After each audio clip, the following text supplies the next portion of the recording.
that the bishops, in the work that they are doing on intercultural competencies, are referring to as the integration process. What we want in our communities is a higher level of ecclesial integration among all the members. And you need to go through these stages. The higher the level of ecclesial integration, the higher the level of stewardship. If you want a stewardship, promote strong, solid, Catholic, beautiful ecclesial integration. We are all members of the same body. Those who were here 200 years ago, those who were here 100 years ago, those who arrived yesterday.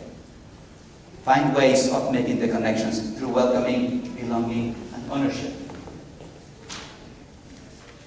And this is how it looks, just to bring it all together, in terms of the spirituality with the anthropology. Encounter and conversion are very key in the welcoming. Sense of belonging happens in communion, and sense of ownership has to do with solidarity and mission. And you bring together ecclesial integration and hospitality, and reconciliation and stewardship. So it's kind of a, hopefully, I'm hoping that this is not too busy, but I wanted to give you a sense of how, when we talk about Christ-centered communities, we are talking about not just talking about Christ, but doing the ministry in a Christ-like way so that people can experience Christ as we live in our communities. So I'm going to leave it at that, and I'm going to invite a couple of questions before we move into the next section. I'll give you, actually, you might not need any moments. Okay.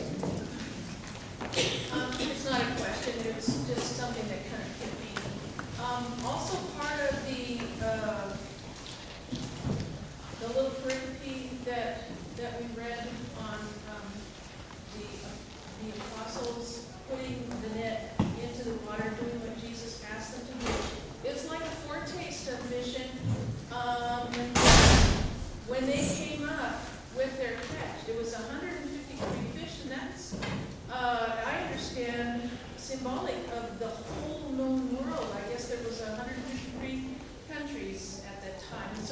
And then the net didn't break, and that means nothing was lost. And so that means that our church is for everybody, and with Jesus and the Holy Spirit, we can do what seems impossible.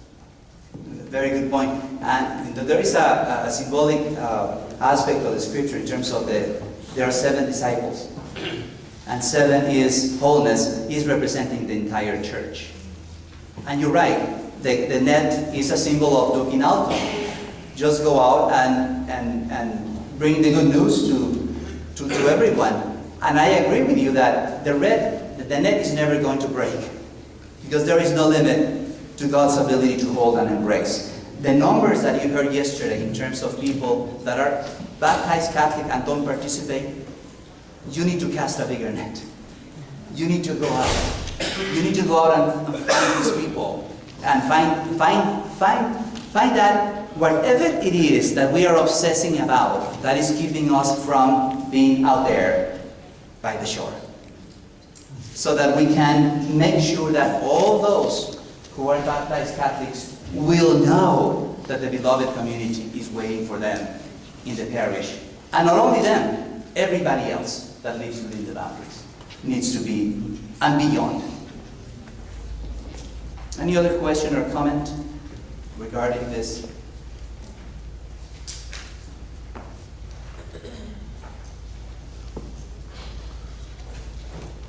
Okay.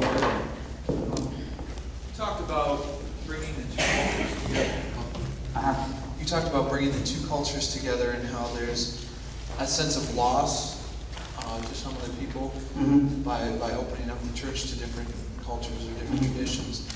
How do you reconcile, the traditions that are already established in a parish, and then the traditions that immigrants or other, cultures bring in, and how do you, in a sense, make a new tradition where they both mesh?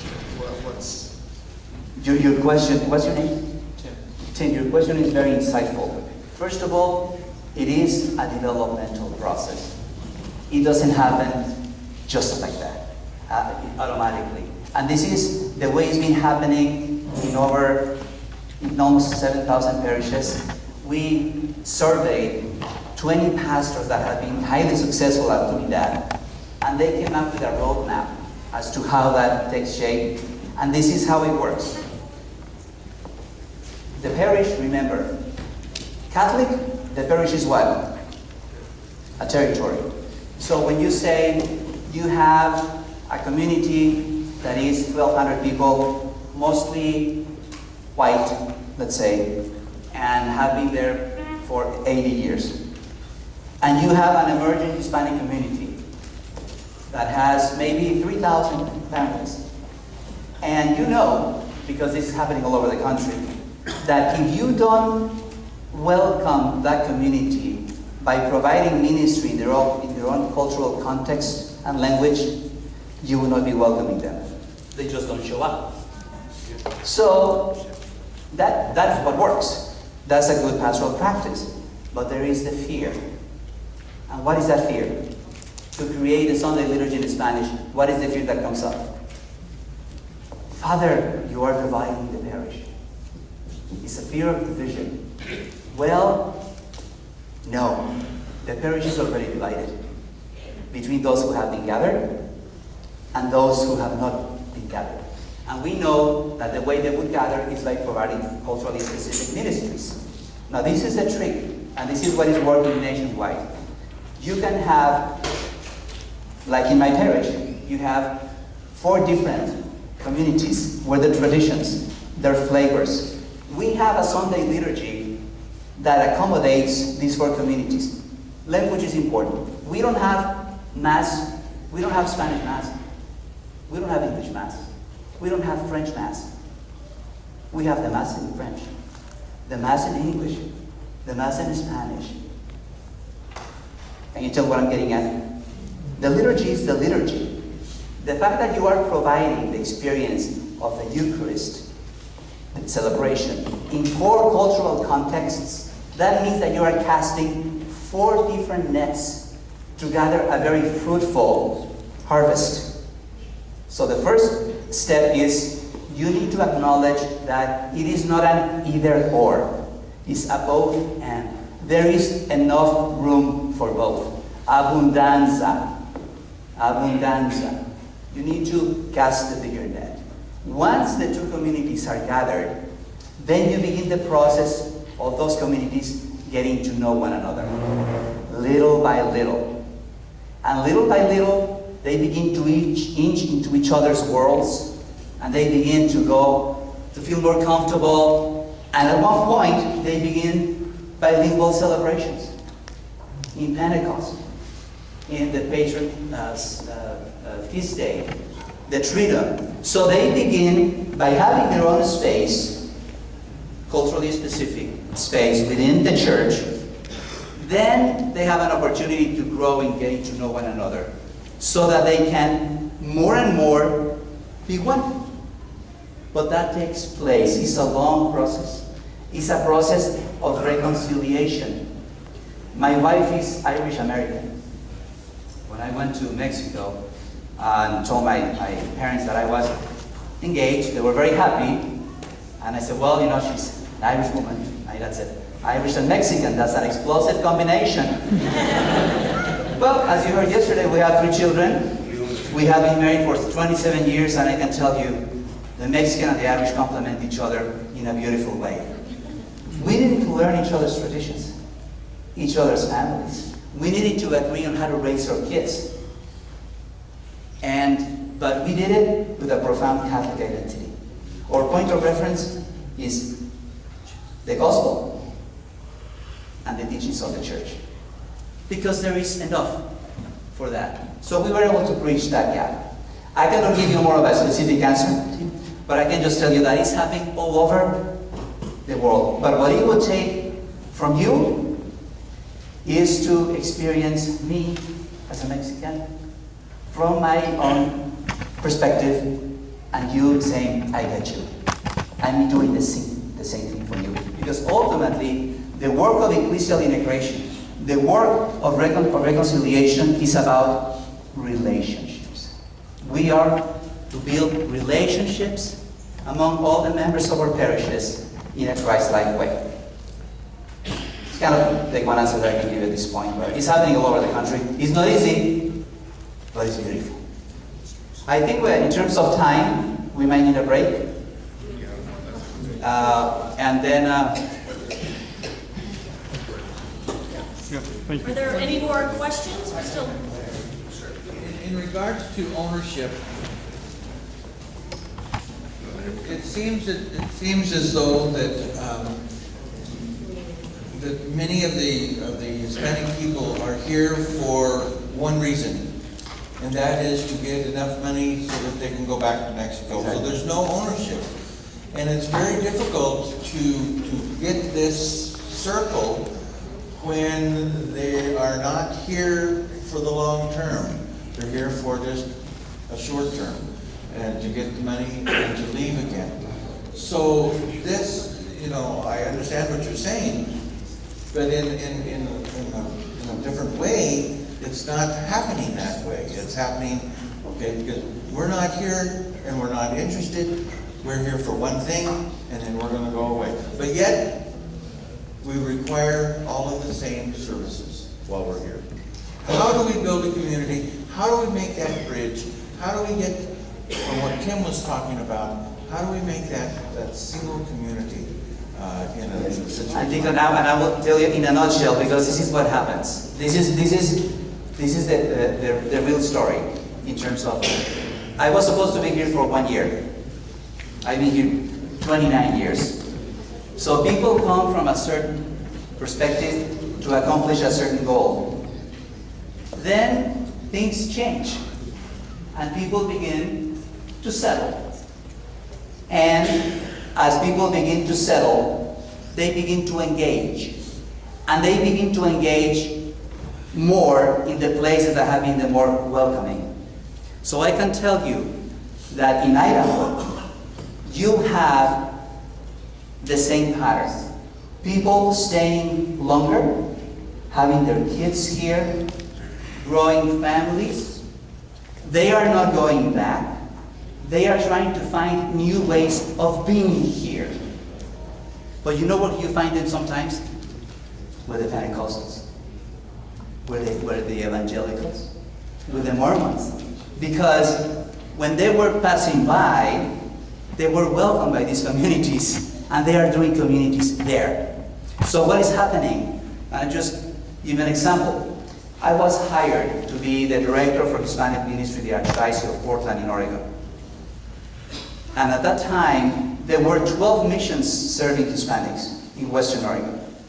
And the Archbishop hired me because he wanted to make Hispanic ministry a parish-based ministry. And he knew the population was there. In 7 years, we went from 12 missions and 5 priests killing themselves every Sunday, going up and down Western Oregon, to 39 parishes and over 40 priests doing Hispanic ministry. If you build it, they will come. So what the myth is, they are passing by. They are not really here. They're moving on. What really happens is they stay a lot longer than they intended. And in many instances, they find a community that welcomes them. And another thing, immigrants are more active in church ministry in the United States than in Latin America. So it is not that things change and move. I would say the vision for the Archbishop of Portland was the church in the United States is parish-based. The parishes need to do their work. So he asked the pastors, if you have a significant number of Hispanics within your boundaries, please respond. And in 7 years, 39 parishes developed Hispanic ministry. There are 58 parishes with Hispanic ministry now in Western Oregon. I don't know here in Boise, but what I'm telling you is this. When it comes to Hispanics, not only Hispanics, they're there, they stay, they have children, they move up, they get better jobs, They love God. They love the church. And when a parish opens the doors in a place where the parish was not open, you will see coming them out of the woodwork. They work with the Pentecostals and with the Seventh-day Adventists, and they were kind of mingling with the Mormons. You know where they end up? At home. Love of the sacraments, popular religiosity, Catholic vision. They're there. The question is, will we welcome them? And something that is beginning to happen a lot is that the level of ownership of Hispanics and other immigrants is making a lot of parishes, allowing for a lot of parishes to stay open. Because they have the population, they have the drive, they love the church, they just need the ownership. And the ownership comes after the welcome and the belonging. I'd say part of the process is conversion. And your immigrant families, they're in the process of conversion too. And you're Exactly. right. Many come with the idea, we're to come here and leave and go back. But they too undergo a conversion. Exactly. And we can all tell stories. Families been here, they've never been able to go back. And finally they get legalized stuff. After 10 years or so, they go back and they're in Mexico and they come back home. Yeah. And, well, it was nice to visit, but it's great to be back here. Exactly. And they're undergoing a conversion too. Their children are born here, and eventually, many of them, they've been investing in homes in Mexico, building that they're going to go back and retire, and then our kids are marrying here, our grandkids are going to be here. And you know, And then they go back and they'll sell the home in Mexico because they're undergoing a conversion too. yes. And we have to be patient about that conversion, Exactly. And you know what? Because at the beginning, as we are. yeah, when you shut the door and you don't give them the light of day, you know what they think? You know, with all we hear about us, we might not deserve it. So we don't think that we're deserving. But when we find someone that welcomes us, that is there when my son died, and the priest was there, I might be burying myself here. I asked myself a few years ago, Alejandro, where do you want to be buried? Personal question. You know. but I'm going to tell you, you know, and the first place that came to mind was St. Luke's Parish in Woodburn, Oregon, because that was a parish that welcomed me. So the welcoming that you do might very well be changing the lives of the people you're touching. That welcoming might change the life of the people you're touching, and you are giving that person the grace to have a Christian experience of the Catholic kind, which is, to me, the most complete, fulfilling form of Christianity. But we need to be more missionary and more welcoming, and you need a break. Okay. Why don't we show Alejandro around?